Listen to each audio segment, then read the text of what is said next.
সৌভিক দাসের 32 দাগের নেক্সট অঙ্ক দিয়েছে। বলছে দুটি নল এ ও বি একটি চৌবাচ্চাকে যথাক্রমে 15 ঘন্টা 20 ঘন্টায় পূর্ণ করে, কিন্তু তৃতীয় নল সি ভর্তি চৌবাচ্চাটিকে খালি করে 25 ঘন্টায়। শুরুতেই তিনটে নল একসঙ্গে খোলা হয় এবং 10 ঘন্টা পরে সি নলটি বন্ধ করা হলে কত কত সময় চৌবাচ্চাটি পূর্ণ হবে? তো সময় কম লাগার যাতে লাগে তার জন্য আমি আগে থেকে এই ছকটা কেটে রেখেছি। আমরা জানি প্রথমে এই ছকটা কেটে নেব। এই ছকের মাধ্যমে কি করব, যে তিনটে নল দিয়েছে তাদের নাম এখানে লিখে নেব, আর কে কত সময় কাজটা ওই টোটাল কাজটা করতে পারে তাদের সময়গুলো লিখে নেব। এখানে বলে দিয়েছে দেখো, এ 15 ঘন্টায় করতে পারে, বি 20 ঘন্টায় করতে পারে, আর সি 25 ঘন্টায় খালি করতে পারে। তো যেহেতু ও খালি করে তার জন্য একে মাইনাস দিয়ে ইন্ডিকেট করেছি। তাহলে প্রথমে আমি লিখে নিলাম কে কত সময় কাজটা করতে পারে, আর এখানে লিখবো ক্ষমতা। ক্ষমতা মানে কি, তারা 1 ঘন্টায় কতটা করে কাজ করবে। আর এখানে লিখবো আমরা টোটাল কাজ। টোটাল কাজটা আমরা কি করে বের করব, আমরা জানি এই তিনটেকে আমরা এলসিএম করে নেব, ঠিক আগের অঙ্কগুলোর মতোই। তো এলসিএম করার নিয়ম হচ্ছে, আমরা জানি প্রথমে তিনটেকে পাঠিয়ে নিলাম, পেছনে যদি 5 দিয়ে থাকে তাহলে অবশ্যই আমরা প্রথমে 5 দিয়েই দেবো। এটার লসাগু 300 হবে। এগুলো আমরা বারবার প্র্যাকটিসের মাধ্যমে আমরা আগে কিন্তু করে নেব। 3 পাঁচা 15, আর এদিকে 4 পাঁচা 20, আর 5 দিয়ে 5 পাঁচা 25। আর কিন্তু দেখো এমন দুটো সংখ্যাও নেই যে যাচ্ছে, তার জন্য আর যাবে না। এদিকে গুণ করে দেবো। 5 পাঁচা 25, 4 25 100, 3 100 300। তাহলে 300 আমরা টোটাল কাজ কিন্তু পেয়ে গেছি এলসিএম এর মাধ্যমে। এইবার আমরা ও দেখতে পাচ্ছি যে 15 ঘন্টায় এ 300 ইউনিট কাজ করে বা 300 লিটার জল ভর্তি করতে পারে। তাহলে 1 ঘন্টায় কতটা কাজ করবে, সেটাই ওর ক্ষমতা। এবার দেখো 15 দিয়ে এই 300কে ভাগ করতে হবে। ভাগ করে ভাগফল কতটা হবে সেটা বের করার একটা সহজ ট্রিক্স আছে।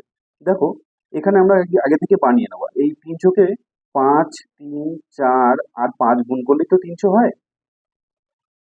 তো তার মধ্যে দেখো 15 দেওয়া আছে, 3 5 15, ঢেকে রাখো। বাকি থাকলো কত, 4 আর 5, 4 5 20। তাহলে নিশ্চয়ই 15কে 300 দিয়ে ভাগ করলে 20 হবে। আশা করি বুঝতে পারছো। দেখো 20, এই 4 5 20, এই 4 আর 5কে ঢেকে রাখো, পড়ে থাকবে কে, 3 আর 5। এদিকে 3, এই 3 আর 5 পড়ে থাকলো। তাহলে 3 5 15, এই 15ই হবে এদের ভাগফল। প্রত্যেকটা লসাগু গসাগু বড় যেগুলো সেগুলো আমরা এইভাবে করবো, খুব তাড়াতাড়ি হবে। 25, 5 5 25 বাদ দাও, পড়ে থাকলো কে, 3 আর 4, 3 4 12, তাহলে 12ই হবে এর উত্তর। কিন্তু যেহেতু এ খালি করে তার জন্য মাইনাস দিয়ে দিলাম। এবার বলছি কিন্তু যে শুরুতেই তিনটে নল একসঙ্গে খোলা হয়েছিল, তাহলে আমাদের তিনজনেরই ক্ষমতা বের করে দিতে হবে, এ বি আর সি।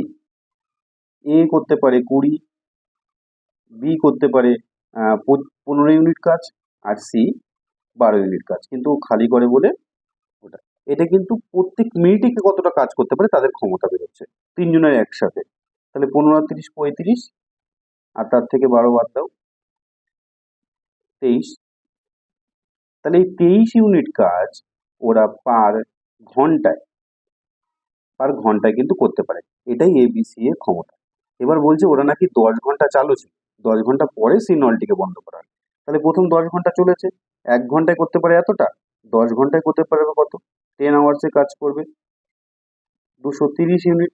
10 গুণ 23, 310 ইউনিট কাজ করতে পারবে। তাহলে 300-র মধ্যে যদি আমার 230 ইউনিট কাজ হয়ে গেছে অলরেডি, তাহলে বাকি থাকলো কত, 70 ইউনিট কাজ। এই 70 ইউনিট কাজ বা 70 লিটার এই জলটা পূর্ণ করবে কে, সি নলকে বন্ধ করে দেওয়া হয়েছে, তাহলে এ আর বি করবে। এ আর বি এর ক্ষমতা কত, এ আর বি করে রইল। এ এর ক্ষমতা 20, বি এর ক্ষমতা 15, তাহলে 20 আর 15 35। তাহলে 35 ইউনিট করে কাজ করে পার ঘন্টায়। তাহলে 70 ইউনিট করতে কতক্ষণ সময় লাগবে, মানে 1 ঘন্টায় 35 ইউনিট কাজ করে। 70 ইউনিট করতে কতটা কাজ করবে, 70 দিয়ে 35 ভাগ দিয়ে দেবো, দেখো 2 ঘন্টা। তাহলে আগে ওরা 10 ঘন্টা খোলা ছিল নলটা, আর পরে আবার 2 ঘন্টা কাজ করেছে। তাহলে কত সময় চৌবাচ্চাটি পূর্ণ হবে, 10 আর 2 12 ঘন্টা। অ্যান্সার হবে 12 ঘন্টায়, অপশন এ। আশা করি বুঝতে পেরেছো। না হলে ভিডিওটা রিমাইন্ড করলে আবার দেখো, আশা করি বুঝতে পারবে। Thank you.